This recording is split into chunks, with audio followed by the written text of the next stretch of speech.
En la sierra, el ganado más caro no se compra con dinero, se paga con el alma del que lo transporta. Soy trailero, y lo que encontré en aquella bodega bajo el roble centenario no era para consumo humano. Esta es mi historia. La tarde en la central de carga de Veracruz se sentía cargada de una electricidad estática que erizaba los vellos de los brazos. El sol se filtraba a través de una calima densa, tiñendo el asfalto de un color cobrizo que recordaba a la sangre seca. A Rodrigo, un hombre de 40 años, cuya piel parecía curtida por el cuero de sus asientos, terminaba de asegurar las compuertas del remolque. Adentro, el ganado no se comportaba de forma normal. No eran animales comunes, eran sementales de casta destinados a servir como semilla para las haciendas de la sierra. El tráiler vibraba con un nerviosismo eléctrico. Los toros bufaban con una frecuencia antinatural, golpeando las paredes de metal con una cadencia que recordaba a un latido acelerado. Rodrigo subió a la cabina y buscó por instinto el rosario de madera que colgaba del espejo retrovisor. Al tocar la cruz, un escalofrío le recorrió la espalda. No era miedo al camino, era un mal presentimiento en la boca del estómago. El pago por llevar esos animales era 3 veces superior a lo normal, pero el dinero fácil siempre tiene un precio oculto. Al girar la llave, el motor tronó. No fue el rugido habitual, sino un estallido seco que pareció dolerle a la máquina. Rodrigo revisó los indicadores. Todo marcaba niveles óptimos, pero el sonido se repitió, como si algo dentro estuviera intentando romperse. Solo es el cansancio, se dijo en un susurro. Un retén falso lo obligó a detenerse antes de salir a la autopista. Unos hombres con rostros cubiertos le indicaron que la vía estaba cerrada por un accidente. Le señalaron una desviación, una ruta secundaria que se internaba directamente en el corazón de la sierra, un camino flanqueado por robles antiguos cuyas copas creaban un túnel de sombra natural. Rodrigo miró el reloj con angustia. Si tomaba ese desvío, la noche lo alcanzaría antes de llegar a la bodega. El sol iba cayendo, hundiéndose detrás de las montañas como si huyera de algo, y él, atrapado entre la urgencia del contrato y la falla que sonaba en su motor, giró el volante hacia la oscuridad del bosque. Mientras las llantas tocaban la tierra roja del desvío, el rosario en el espejo comenzó a oscilar levemente, aunque dentro de la cabina no corría aire. El viaje hacia lo que no figura en los mapas acababa de comenzar. El camino era angosto y el tráiler apenas cabía entre los troncos. Rodrigo sintió que el bosque lo devoraba mientras la luz del día moría por completo. Cada vez que el motor fallaba, el eco en la selva devolvía un sonido que no era mecánico, sino un lamento profundo que venía de la maleza. Los sementales atrás callaron de golpe, sumiendo el trayecto en un silencio sepulcral que solo era roto por el crujir de las ramas contra el techo del camión. Sabía que no debía estar ahí, pero ya no había forma de dar la vuelta en esa brecha infernal. La oscuridad en la brecha se volvió absoluta, una negrura tan densa que las luces altas del tráiler parecían ser absorbidas por la vegetación. El camino, cada vez más estrecho, obligaba a Rodrigo a maniobrar con una precisión quirúrgica para no quedar atrapado entre los troncos centenarios. El motor volvió a emitir ese trueno metálico, un golpe seco que sacudió la cabina entera, seguido de un siseo prolongado que recordaba al escape de vapor, aunque las agujas de temperatura se mantenían estables. Rodrigo apretó el volante, sintiendo cómo el sudor frío le empapaba la camisa. Era el GPS, que hasta hace un momento mostraba una línea errática, emitió un pitido agudo y la pantalla se tornó de un azul eléctrico vacío. Sin señal, decía el mensaje, pero la luz que emanaba del dispositivo era tan intensa que lastimaba los ojos, proyectando sombras deformes dentro de la cabina. En ese instante, Un olor penetrante a azufre y lodo estancado invadió el habitáculo, filtrándose por las rejillas del aire acondicionado. Rodrigo sintió una presión opresiva en el pecho, la misma sensación de cuando alguien te observa fijamente desde la sombra. Leto, con el corazón martilleando contra sus costillas, sus ojos se desviaron involuntariamente hacia el espejo retrovisor que mostraba el interior del camarote. Por una fracción de segundo, lo vio. En la penumbra de la litera, donde solo debería estar su maleta, se perfilaba la silueta de alguien sentado. Era una forma densa, más oscura que la noche, con hombros anchos y una postura rígida, casi escultural. El rosario de madera empezó a vibrar contra el cristal del espejo, emitiendo un repiqueteo frenético. Sin pensarlo, Rodrigo encendió la luz de cortesía. El destello amarillento inundó el espacio y el camarote se mostró vacío, pero el olor a podrido se hizo más fuerte. Al volver la vista al camino, la niebla se había vuelto tan espesa que apenas alcanzaba a ver el final de su propio cofre. El ganado en el remolque rompió en un estruendo de pánico. Los toros mugían de una forma que nunca había escuchado. Eran alaridos agudos, casi humanos, mezclados con el sonido de pezuñas golpeando desesperadamente el metal. Parecía que los animales intentaban huir hacia la parte trasera, alejándose de la cabina a toda costa. De pronto, el parabrisas empezó a empañarse desde afuera con una mancha grisácea y grasienta que comenzó a extenderse por el cristal, formando la silueta de una mano larga y deforme de dedos nudosos. Rodrigo cerró los ojos un segundo, rezando en silencio, mientras el motor emitía un último trueno sordo y la velocidad del tráiler caía drásticamente. El camino terminaba abruptamente en una explanada rodeada de piedras antiguas y estructuras de lámina oxidada. Había llegado al destino, pero el lugar no parecía una hacienda ganadera, sino un altar olvidado esperando ser alimentado bajo la sombra del roble más grande que jamás hubiera visto. La figura del camarote ya no estaba atrás. Ahora sentía su peso justo afuera de la puerta, esperando a que el motor se detuviera por completo para reclamar su parte del pacto. El tráiler se detuvo con un último estertor metálico que vibró hasta en los huesos de Rodrigo.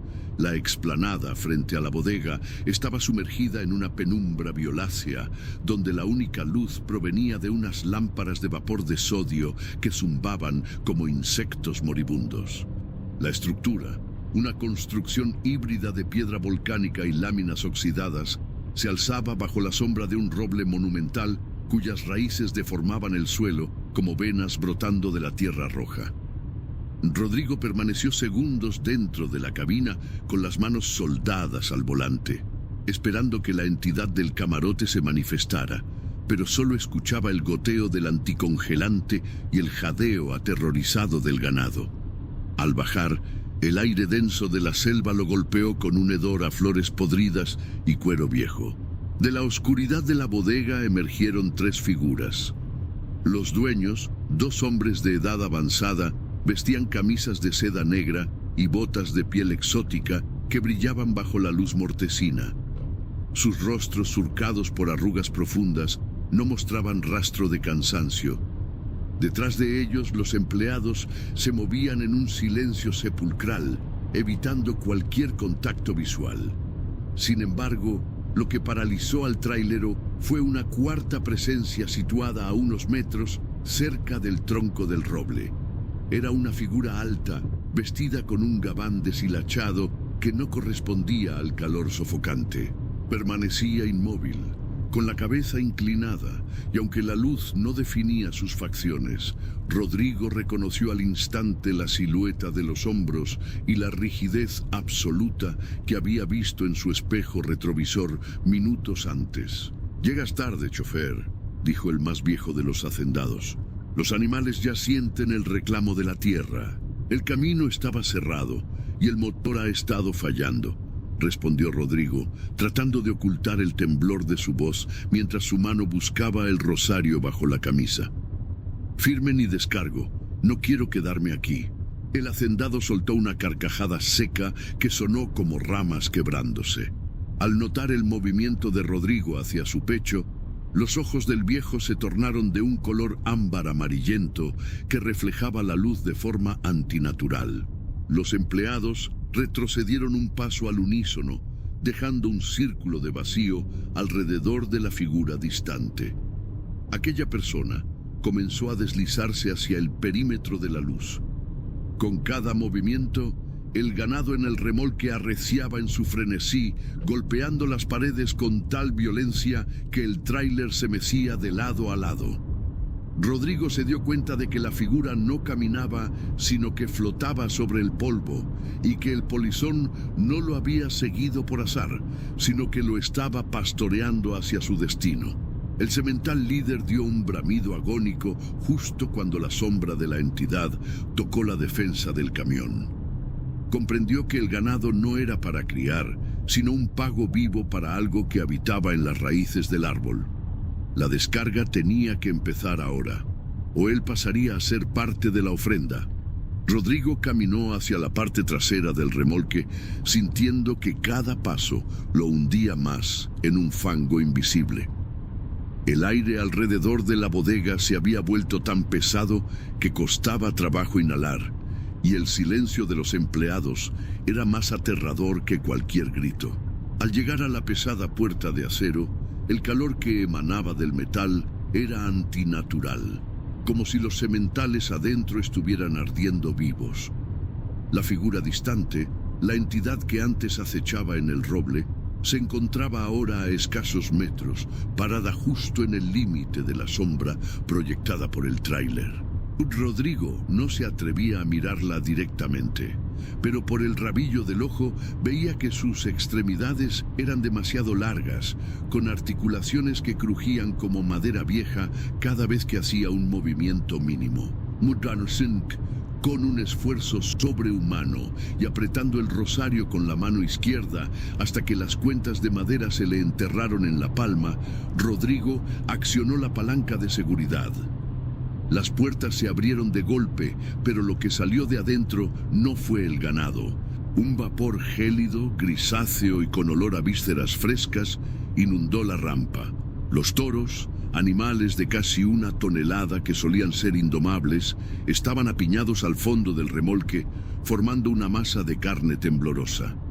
Sus ojos estaban en blanco y emitían un gemido sordo, constante, que vibraba en el suelo de lámina. El más viejo de los hacendados se acercó a la rampa y soltó un silbido agudo que hizo que los oídos de Rodrigo empezaran a sangrar. «Bájalo», ordenó el viejo. «El guardián no tiene paciencia y tú ya nos quitaste mucho tiempo con tu fe de bolsillo». En ese momento, la entidad se deslizó sobre la rampa. No caminó. Su cuerpo parecía desdoblarse en ángulos imposibles mientras ascendía hacia el interior del tráiler. El ganado enloqueció.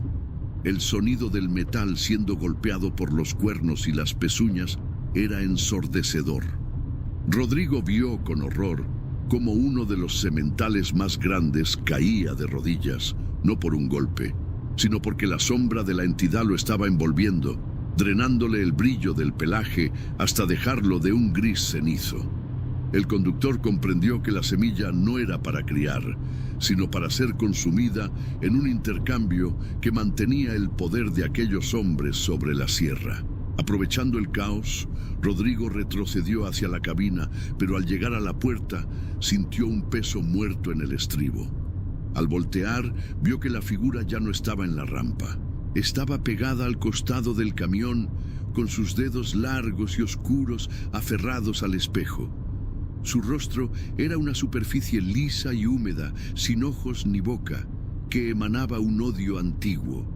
Rodrigo subió a la cabina con una agilidad nacida del pánico puro y cerró la puerta con seguro justo cuando un golpe brutal sacudió la estructura. El motor, que antes tronaba, soltó un alarido de agonía, pero finalmente encendió, moviendo la mole de 18 ruedas justo cuando la mano deforme fracturaba el cristal de la ventana. El tráiler arrancó en una huida suicida hacia la oscuridad del bosque, llevando consigo a un polizón que no pensaba soltarse del estribo. El rugido del motor era un lamento constante que competía con el vendaval de la sierra, pero Rodrigo ya no escuchaba la máquina, solo escuchaba el roce rítmico de las garras de la entidad contra el metal de la puerta. A 100 kilómetros por hora, el tráiler se sacudía violentamente mientras la sombra adherida al estribo empezaba a proyectarse sobre el parabrisas, empañando el cristal con un vaho fétido que oscurecía la poca visión que le quedaba. La carretera ya no era asfalto conocido, sino una lengua de tierra negra flanqueada por robles cuyas ramas se curvaban hacia la cabina como si intentaran arrancarla del chasis. Rodrigo mantenía el pie a fondo en el acelerador, pero sentía que el camión perdía fuerza, arrastrando un peso que no pertenecía a este mundo. «Padre nuestro que estás en los cielos», comenzó a susurrar Rodrigo con la voz rota y las manos blancas de tanto apretar el volante con desesperación. Al pronunciar las primeras palabras, la entidad emitió un chillido que no salió de una garganta, sino del mismo aire que rodeaba el tráiler. El cristal de la ventana del copiloto terminó de estallar, y una mano larga, con dedos que parecían raíces quemadas, se introdujo en la cabina. El frío que emanaba de la criatura era tan intenso que el aliento de Rodrigo salía en forma de vapor. El rosario, que colgaba del espejo, comenzó a brillar con una luz mortecina antes de que las cuentas de madera se carbonizaran una a una, cayendo al piso como brasas encendidas. El guardián del pacto de los hacendados estaba reclamando la deuda. El conductor había visto el rostro del intercambio y ahora su vida era parte de la ofrenda para la tierra. De pronto, el motor soltó un último trueno ensordecedor y se apagó. El silencio que siguió fue más aterrador que el ruido anterior. El tráiler continuó avanzando por inercia, deslizándose silenciosamente por la pendiente hacia un abismo de niebla espesa. Rodrigo vio cómo la figura del estribo se asomaba por el marco de la puerta rota. No tenía ojos, pero él sentía una mirada de hambre absoluta devorándole el alma. En un acto de desesperación final, Rodrigo soltó el volante, tomó la cruz de madera que aún quedaba del rosario quemado y la enterró con todas sus fuerzas en la mano de sombras que buscaba su cuello. Un estallido de luz blanca inundó la cabina, seguido de un alarido que pareció desgarrar la realidad misma entre los árboles. El camión se salió del camino y todo se volvió oscuridad absoluta. Horas después, cuando los primeros rayos del sol se filtraron entre los robles, una patrulla encontró el tráiler en el fondo de un barranco. El remolque estaba vacío, no había rastro del ganado ni de la sangre. El motor estaba frío y fundido, como si hubiera sido sometido a temperaturas imposibles. En el asiento del conductor no encontraron a Rodrigo. Solo hallaron su gorra, un rastro de tierra roja en los pedales y sobre el tablero una pequeña cruz de madera partida a la mitad, rodeada de hojas secas de un roble que no pertenecía a esa zona del país. En las tabernas de la sierra, los camioneros aún cuentan que, en las noches de neblina, se puede ver un tráiler fantasma que sube la pendiente sin emitir sonido, siempre con una sombra colgada del estribo, esperando a que el siguiente conductor pierda la fe. El pacto bajo el roble sigue vigente.